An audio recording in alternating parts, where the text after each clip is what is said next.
ಮಾಡ್ತಿದ್ದಾಳ? ಕೋತಿ ತಾನ್ ಮೊಸರು ತಿನ್ಬಿಟ್ಟು ಮೇಕೆ ಬಾಯಿ ಕೊಡಿಸ್ದಂಗಾಯ್ತು ನಿನ್ ಕಥೆ. ನೀನು ಆ ಕಾವ್ಯನ ಕಿಡ್ನಾಪ್ ಮಾಡಿ ಆ ಟೀಚರ್ ಅಮ್ಮನ ಮೇಲೆ ಹಾಕ್ತಿದ್ಯಾ?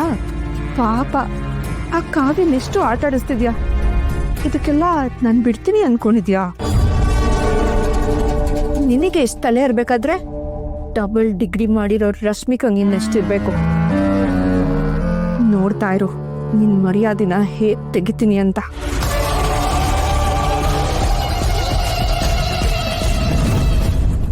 ಎಲ್ಲ ನೋಡ್ತಿದ್ರೆ ನನಗೆ ತುಂಬಾ ಭಯ ಆಗ್ತಿದೆ ರೀ.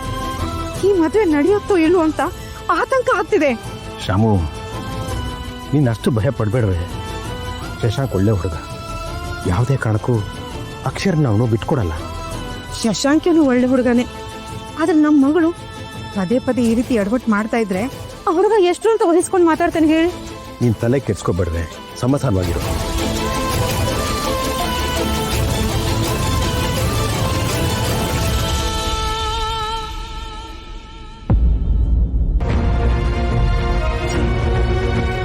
ಈ ಹುಡುಗಿ ಫೋನೇ ತೆಗಿತಾ ಇಲ್ಲ ರೀ.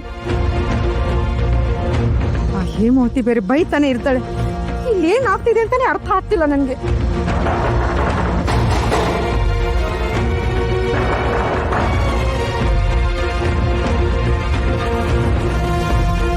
ಯಾರೇ? ಯಾರು? ನಿನ್ನ ನೆಮ್ಕೊಂಡಿದ್ದೆ, ನೀನು ಇಲ್ಲ ಅನ್ಬಿಟ್ಟ. ಅಯ್ಯೋ ಏನ್ ಮಾಡ್ಲಪ್ಪ.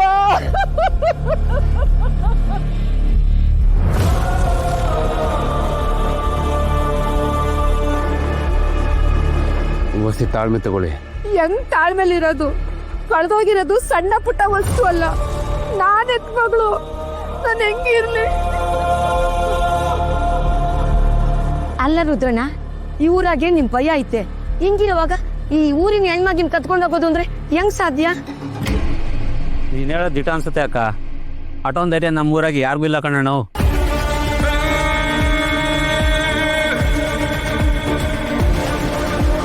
ಇದು ಹೆಣ್ಮಕ್ಳ ವಿಚಾರ. ಎನ್ಕ್ವೈರಿ ಮಾಡಕ್ಕೆ ನಿಮ್ಮನ್ನ ಸ್ಟೇಷನ್ಗೆ ಕರ್ಕೊಂಡು ಹೋಗ್ತಾ ಇದೀನಿ. ನಿಮ್ಮನ್ನ ಅರೆಸ್ಟ್ ಮಾಡ್ಬೇಕಾಗತ್ತೆ. ಕರ್ಕೊಳಮ್ಮ. ನಿಂತ್ಕೊಳ್ಳಿ.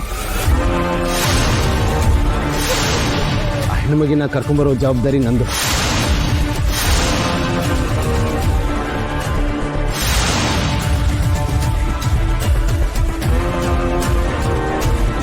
ನನಗಿಲ್ಲೇನೋ ವ್ಯತ್ಯಾಸ ಕಾಣ್ತಾ ಇದೆಕಲ್ಲ. ಏನಣ್ಣ?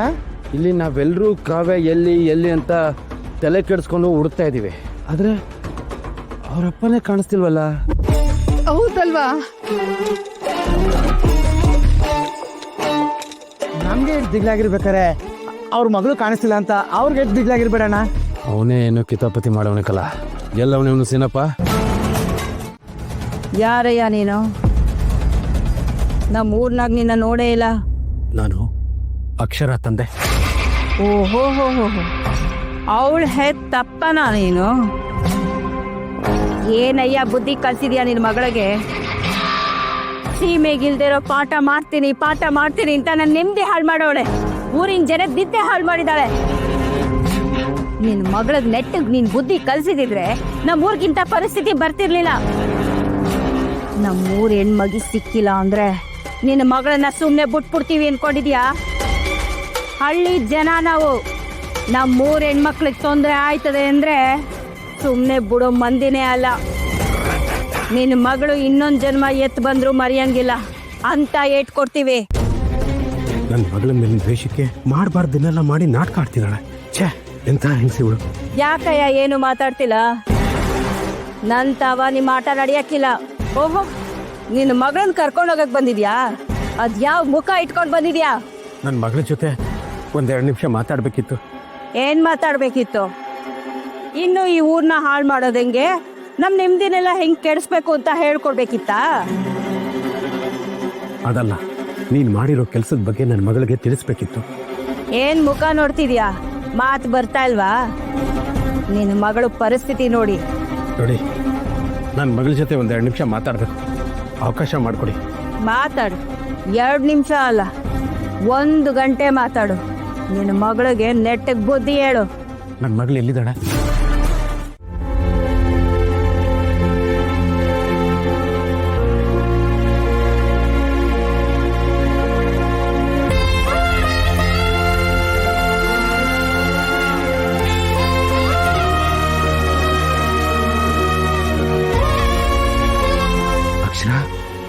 ಅಕ್ಷರ ಮಗಳೇ,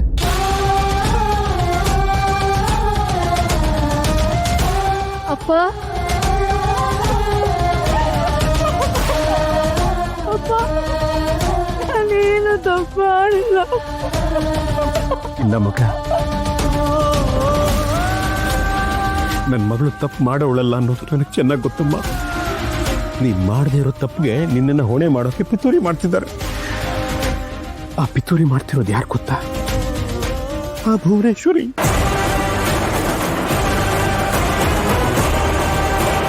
ಏನ್ ಹೇಳ್ತಿದ್ದೀರಾ ಅಪ್ಪ? ನಿಜಾನೇ ಹೇಳ್ತಿದ್ದೀನಿ ಮಗಳ. ನಮ್ಮ ಮನೆಗೆ ಯಾರೋ ಒಂದು ಲೆಟ್ರ್ ಕೊಟ್ಟು ಹೋದ್ರು, ಅದನ್ನ ನಿನಗೆ ತಲುಪಿಸೋಣ ಅಂತಾನೆ ಬಂದಿದ್ದು.